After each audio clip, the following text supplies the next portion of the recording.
November 25వ తారీఖు పంచమి మంగళవారము ఉత్తరాషాఢ నక్షత్రము త్రిపుష్కర యోగము అనేటువంటిది ఆ రోజున ఉందండి.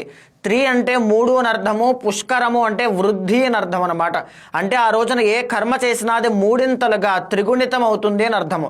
ఆ రోజున ఎవరు కూడా నెగిటివ్ థింగ్స్ అయినటువంటి గొడవలకు వెళ్ళడం కానీ, తగాదాలకు వెళ్ళడం కానీ, హాస్పిటల్స్ కానీ, కేసెస్ కానీ ఏమీ వెళ్లకుండా చాలా ముఖ్యమైనటువంటి పుణ్య కార్యక్రమాలు మాత్రమే చేయండి. ఆ రోజున ఏవైతే చేస్తారో అది ఖచ్చితంగా 3 సార్లు మళ్ళీ మీ జీవితంలో రిపీట్ అవుతాయి.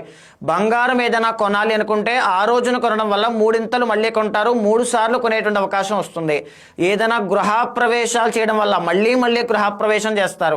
ఏదైనా రిజిస్ట్రేషన్ చేయడం వల్ల మళ్ళీ స్థలాలు కొనడం ఇలాంటి యోగం పడుతుంది. బట్టలు కొనడం కానీ, దాన ధర్మాలు చేయడం కానీ, ఇంట్లో కావాల్సిన వస్తువులు కొనుగోలు చేయడం కానీ, అప్పులన్నీ కూడా తీర్చడం కానీ, ఏదైనా సరే ఇలాంటివి ఏవైనా ఉంటే ముఖ్యమైన పనులన్నీ కూడా త్రిపుష్కర యోగం నాడు చేయాలి. ఇదే కాకుండా పుణ్య నదీ స్నానాలు చేయడం, వ్రతాలు చేయడం, ఉపనయనం చేయడం, గృహప్రవేశాలు, ఏదైనా సరే దైవ దర్శనాలు, తీర్థయాత్రలు ఇవన్నీ కూడా ఆ రోజున చేయడం వల్ల మళ్ళీ ఆ స్వామిని దర్శించుకోవడం కానీ, ఆ పుణ్యాన్ని సంపాదించుకునేటువంటి అవకాశము, ఆ బుద్ధి వివేకం అంతా కూడా ఆ యోగం తప్పకుండా మీకు క్రియేట్ చేస్తుంది.